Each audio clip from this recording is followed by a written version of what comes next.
Totoo ba, Paulo? Never nag-expect.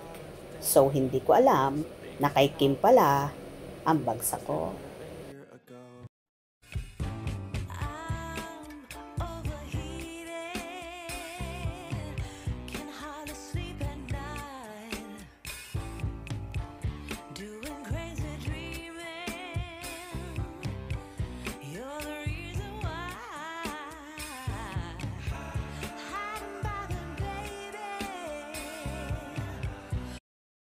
Pinagpiestahan ngayon ang naging interview kamakailan kay Paolo Avellino.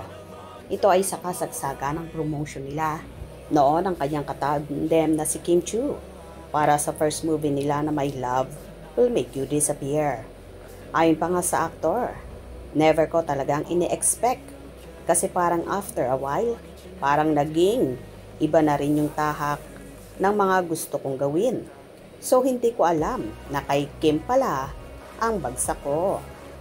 Dahil nga sa mga naging pahayag na ito ng aktor kung kaya siya nabas. Dahil noon sa mga nagdaang interview, sinabi niyang ayaw niyang natatali sa isang love team na fake ang pakilig, fake ang pagbibigay ng flowers at fake ang sweetness na ginagawa. Pero simula kasi nang makatambal niya at makatrabaho si Kimi, tila nagbago ang lahat ng pananaw ng aktor at ayaw na ayaw niya nang kumawala sa dalaga. Kaya naman iba't ibang hanash meron ang mga netizens. O diba lakas maka-in love? Talagang si Kim ang inilan sa'yo ni Lord Pao. Destiny yan Pao. Pa-thank you ka kay Lord. Ibinigay sa'yo ang tamang tao. You are meant for each other. For an everlasting love. Si Kim ang binigay sa'yo ni Lord. Siya ang tamang tao para sa'yo. Huwag kang magsisi. Napakabait at down to earth. Simple, hindi maarte, at multi-talented.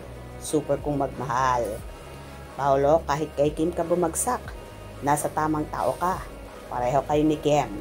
Kim Pao forever. Paolo, kung bumagsak ka kay Kim, wala kang pagsisisi. Mabait, alaga, very charming, sexy. Saan ka pa makakatagpo ng gaya ng isang chinita princess? Kim, babe mo. Tama yan, Pao, si Kimi ang binigay ni Lord sa'yo. Ok, kaya wag mo siyang pakawalan para matuloy na yung pangarap mo sa buhay. Ok, God bless you. Destiny kasi yan, Paolo. Si Lord na ang kumilos para sa inyo ni Kimi. Kaya ingatan mo siya. Tadhanang nagbigay ng panahon at oras para masabi mo kay Kim pala ang bagsak ko. Tama ka, Pao, pinagpala talaga kayo ni Kim dahil pareho kayong mabait. Bigay talaga ng Diyos na kayo ang magsama.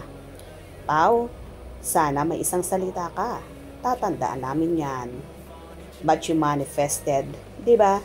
Sabi nga ni Sir MJ Felipe. Kaya Pao, ingatan mo si Kim Chiu. Yes, Pao. Happy ako sa inyo ni Kim. Sana wedding bells soon. Take care. Si Kimi naman, love you both. Oo, Pao, mahalin mo si Kimi hanggang pagtanda nyo. Kayo na, wala nang iba. After 14 years bago ka nabagsak sa isang Kim Chiu. Siyempre, dahil matagal mo ng dream girl si Kim at pangarap mo na makapareho at naging close kayo. Ang swerte mo kay Kim, mabait sa pamilya. Sana Pao, wala nang secret girlfriend. Go, never nang nag-expect. Wait mo nga sa mga pasaring mo na hugot mo. Guess na ikaw talaga, Paolo Avellino. Dami mong say. Si Kim naman ang dream girl mo. Aminin mo na. Nang hindi mabash, si Kim. Well, posible naman talagang magbago ang pananaw ng tao, lalo pa kung ang nakita niyang kapareha at katrabaho at makakasama sa buhay ay katulad nga ng isang Kim Chiu. Gets nyo ba? Hope you enjoyed. Please subscribe for more info.